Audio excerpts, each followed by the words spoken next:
Socrates ஒரு சிற்பி, அவர் ஒரு விஸ்வகர்மா.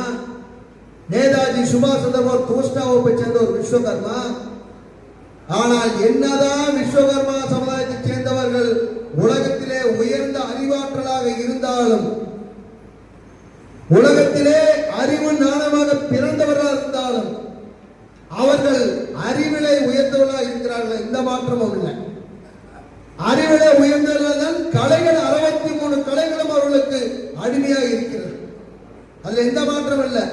உழுதுண்டு வாழ்வாரே வாழ்வார், மற்றவர்களால் பின் தொழுதுண்டு செல்வார் என்பார் வள்ளுவனின் வாக்கு.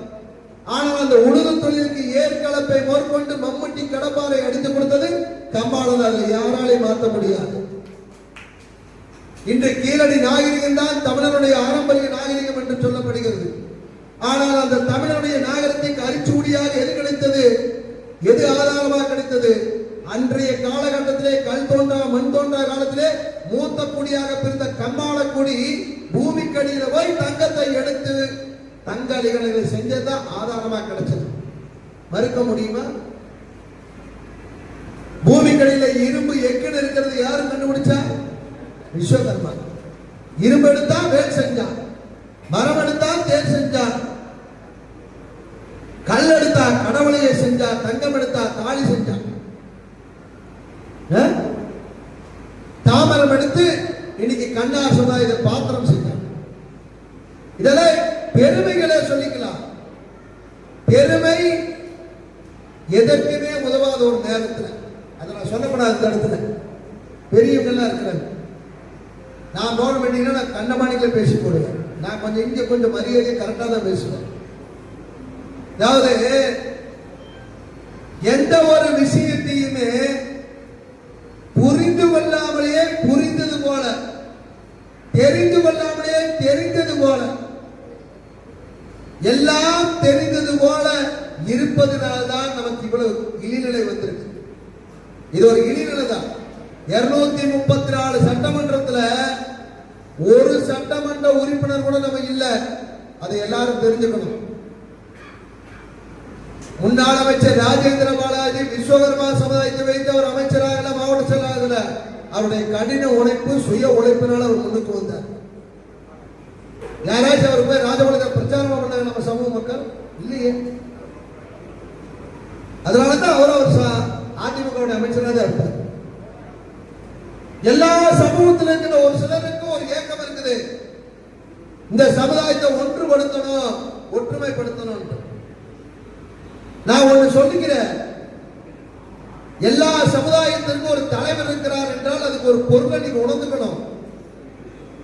பறையர் சமுதாயத்திற்கென்று அவர்கள் அடிமைப்பட்டு கிடந்த போது, தாழ்த்தப்பட்டவர் என்று அவர்களை வேதனைப்படுத்த பொழுது, அந்த பெண்களை தீண்டத்தகாதவராக பார்த்த பொழுது அந்த சமூகம் ஒரு வெறியொன்று எழுந்தது. நாம் அந்த சமூகத்தில் உயரணுங்கிற எண்ணம் வந்தது. பல்லர் சமுதாயம் பறையர் சமுதாயத்தெல்லாம் இன்னைக்கு உயர்த்தி கொண்டு வந்த தலைவருக்காக அவங்க ஆண்டாண்டு காலமாக போராடி இன்னைக்கு அவங்க சமூகம் எம்எல்ஏ எம்பியா நின்றுட்டு இருக்குது. ஆனா நம்ம அப்படி கிடையாது. நம்ம கோயில்ல கடவுள்கிட்டே இருந்தோம், அரசர்களுக்கு அரசவர் குருவா இருந்தோம், தங்க வேலைகள் செஞ்சு செல்வத்தோட இருந்தோம். ஆனா இன்னைக்கு நம்ம சமூகத்துல எல்லாரும் தாழ்ந்து கிடக்கிறது காரணம் என்ன தெரியுமா? ஒரே ஒரு காரணம். என்ன காரணம்? எல்லாம் நமக்கு தெரியுங்கிற ஒரே ஒரு ஆணவத்தோட வீட்டுக்குள்ள உட்காந்துக்கிறது தான் நமக்கு காரணம். கூண்டு கிளி மாதிரி உட்கார்ந்துட்டு நமக்குன்னு ஒரு தலைவர்கள் வரலையான்னு கேட்கலாம். தலைவர்கள்லாம் வர்றாங்க. தலைவர்களுக்கு ஒரு செலிபிரிட்டியா இல்லாததான் தலைவருடைய பிரச்சனை. நடிகர் விஜய் என்ன தியாகம் பண்ணிட்டாரு சொல்லிட்டு அவருக்கு 10,000 மக்கள் கூட்டம் வந்துச்சு. சொல்லுங்க, இந்த தமிழ்நாட்டுக்கு ஏதாவது பிரச்சனைக்கு இறங்கி போராடினாரா? தமிழ்நாட்டுக்கு உண்ணாவிரதம் இருந்தாரா? இல்ல. அவர் ஒரு சினிமா நடிகர், உச்ச நட்சத்திரம், அவர் ஒரு சூப்பர் ஹீரோ. அவரை பார்க்கறதுக்கு 1000 பேர் இருப்பாங்க. இதுதான் விஷயம். நடிகர் சரத்குமார் கட்சி ஆரம்பிச்சார், இதுதான். கார்த்திக் கட்சி ஆரம்பிச்சார், அப்படிதான். புரட்சி கலைஞர் விஜயகாந்த் கட்சி ஆரம்பிச்சார். இவர்கள் எல்லாம் ஒரு செலிபிரிட்டிங்கனால அவங்க பின்னாடி மக்கள் போறாங்க. நம்ம பாசத்துக்குரிய ஒரு விஜிசி சேர்ந்தவர் பேசுறாரு.